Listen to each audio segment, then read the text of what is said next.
Islam dan budi pekerti. Sebelum belajar, silakan diikuti doa yang Ibu ucapkan. Bismillahirrahmanirrahim. Bismillahirrahmanirrahim. Raditu billahi robba. Raditu billahi robba. Wabil islami dina. Wabil islami dina. Wabil muhammadin nabiyya wa rasulah. Wabil muhammadin nabiyya wa rasulah. Rabbi zidni ilman. Rabbi zidni ilman. Warzuqni fahman. Warzuqni fahman. Birahmatika ya arhamar rahimin. Birahmatika ya arhamar rahimin. Hadir semua ya hari ini, alhamdulillah. Sesuai dengan informasi yang telah diberikan di minggu sebelumnya, bahwa pertemuan keempat ini merupakan pertemuan terakhir kita membahas tentang iman kepada qada dan qadar. Nah, sebelum ke pembelajaran yang lebih dalam, Ibu ingin bertanya, siapa yang kenal sama Aisyah binti Abu Bakar? Pernah dengar namanya?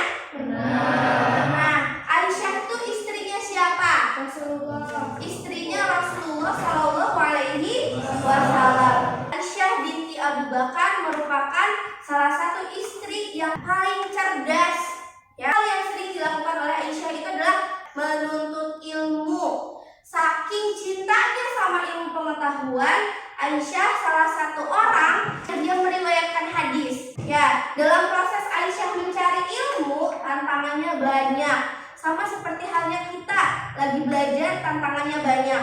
Tapi Aisyah ini tetap semangat sehingga akhirnya dia mendapatkan predikat sebagai perempuan yang paling cerdas, terutama di antara istri-istri Rasulullah yang lainnya. Pada kesempatan hari ini kita akan belajar tawakal itu seperti apa, sehingga nanti kamu bisa menganalisis penerapannya untuk menghadirkan ketenangan jiwa. Jadi bukan cuma teorinya aja, tapi hari ini mudah-mudahan kamu bisa belajar bertawakal sampai akhirnya muncul rasa tenang karena sudah menyerahkan segalanya kepada Allah. Ibu punya 3 pertanyaan. Silahkan dijawab bareng-bareng ya. Pertanyaan yang pertama, apa yang dimaksud dengan tawakal di dalam Islam? A. Pasrah tanpa usaha apapun. B. Berusaha maksimal dan menyerahkan hasil kepada Allah. C. Pada berdoa tanpa melakukan usaha.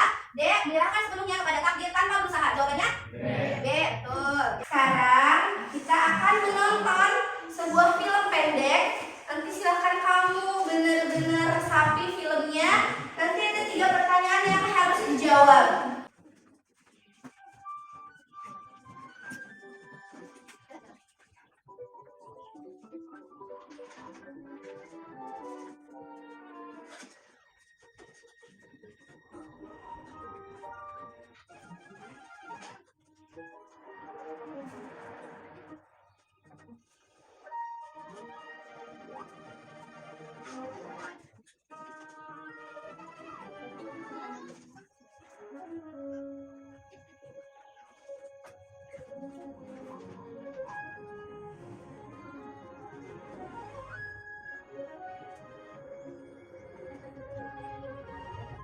Oke, di sini ada 3 pertanyaan.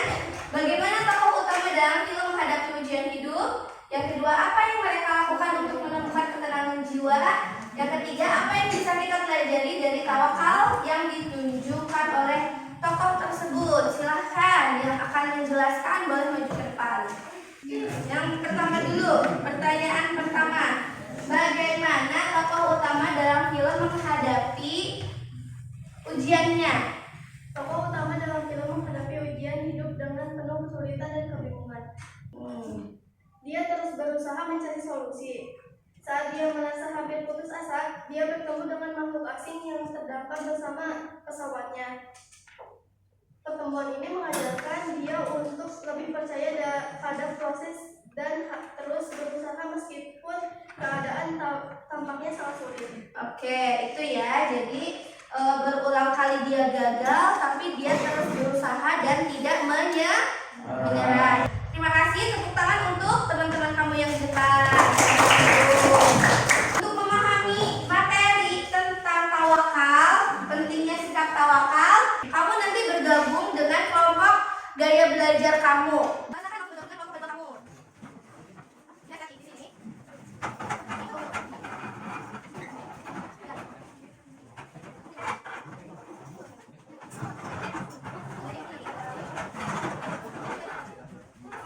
Oke, ini untuk yang kelompok belajar visual, silakan cari materi tentang tawakal, pengertian tawakal dan lain sebagainya ya. Untuk yang kinestetik, jadi kamu akan mewawancarai Bu Eli, benar ya? Nah, jadi nanti kamu wawancara tanyakan yang ini aja. Nanti pertanyaannya yang satu aja. Paham ya? Oke, yang selanjutnya nanti ini tetap mendengarkan penjelasan dari Ibu tentang tawakal dengan ketenangan jiwa.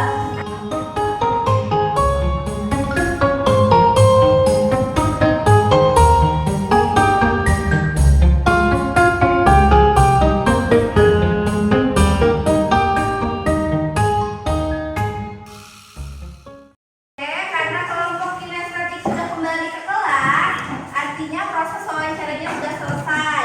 Untuk yang kelompok audio juga sudah selesai, untuk kelompok visual juga sudah selesai. Sekarang silahkan setiap kelompok gaya belajar diwakilkan satu orang untuk menyampaikan hasil dari pembelajarannya.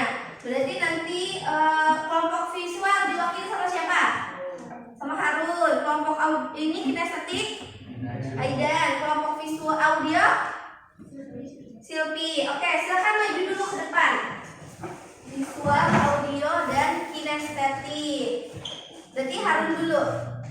Silakan dijelaskan apa hasil temuan kamu. Yang kencang suaranya ya, biar bisa didengar oleh teman-teman. Setelah membaca mengenai pengertian dan pentingnya tawakal, saya memahami bahwa tawakal bukan hanya sekedar menyerahkan segala sesuatu kepada Allah setelah berusaha, tetapi juga melibatkan keyakinan yang mendalam bahwa Allah adalah sumber segala kekuatan dan petunjuk. Setelah mendengarkan penjelasan, saya memahami bahwa tawakal berhubungan erat dengan ketenangan jiwa.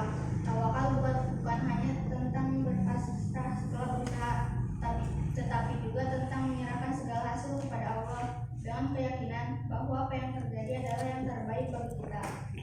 Ketika kita benar-benar tawakal, kita akan merasa tenang karena kita tahu bahwa segala urusan kita sudah diatur oleh Allah dan kasih sayang dan kebijaksanaan. Setelah mewawancarai Bu Eli mengenai cara praktis menerapkan tawakal dalam kehidupan sehari-hari, saya memahami bahwa tawakal dalam praktik sehari-hari bukan hanya tentang menyerahkan segalanya kepada Allah setelah berusaha, tetapi juga tentang menjaga keseimbangan antara usaha dan kepercayaan kepada Allah. Menurut Bu Eli, cara praktis yang beliau terapkan dalam kehidupannya: 1. Berusaha sebaik mungkin dan tidak menyerah. 2. Menerima hasil dengan lapang dada. 3. Selalu berdoa dan berusaha untuk menjaga kedamaian batin.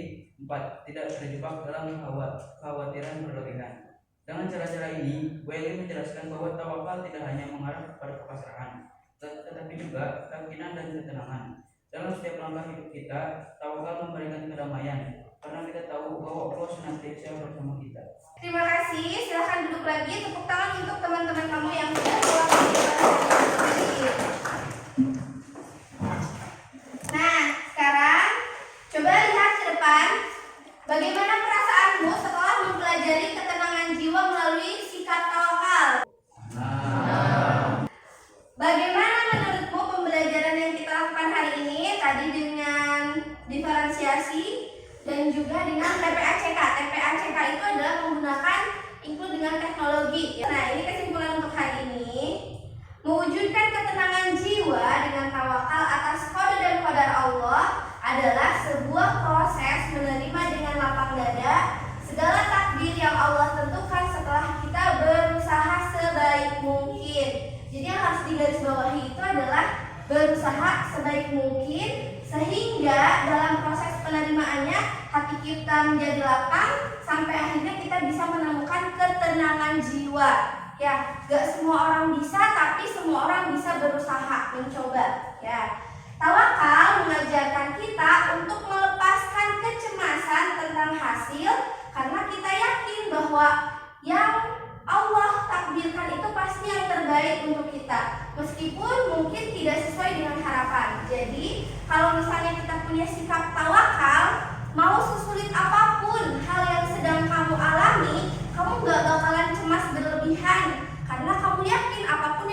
kamu alami hari ini itu adalah yang terbaik menurut Allah. Kadang kita tuh suka lupa, suka keliru.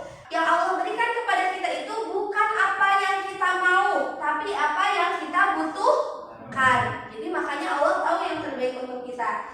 Nah, dengan tawakal kita memperoleh kedamaian batin karena kita percaya bahwa Allah selalu memberikan yang terbaik melalui setiap ujian dan perjalanan hidup kita, serta membimbing kita menuju kebaikan yang lebih besar. Oke, silakan keluarkan HP-nya.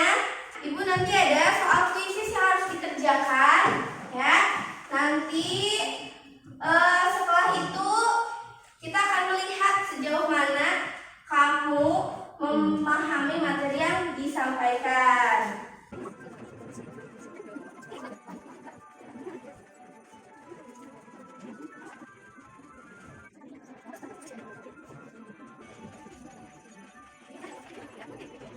Sudah selesai? Sudah, oke. Nanti hasilnya Ibu umumkan di pertemuan selanjutnya ya. Nah, untuk selanjutnya Ibu kembali mengingatkan bahwa pertemuan yang keempat ini merupakan pertemuan yang terakhir. Jadi tolong materi dari pertemuan pertama, kedua, dan ketiga diingat-ingat kembali. Minggu depan Ibu akan melaksanakan asesmen foto dalam bahasa yang kamu kenal sehari-hari adalah ulangan harian ya. Silahkan dipelajari lagi, diingat-ingat lagi, dan mohon dipersiapkan. Nah, alhamdulillah pembelajaran hari ini telah selesai. Semoga kita bisa mengambil hikmah dari setiap pembelajaran yang kita lakukan, baik kamu dengan kelompok kamu sendiri, atau kamu dengan narasumber yang kamu wawancarai, atau dengan buku yang kamu baca. Jangan sampai kita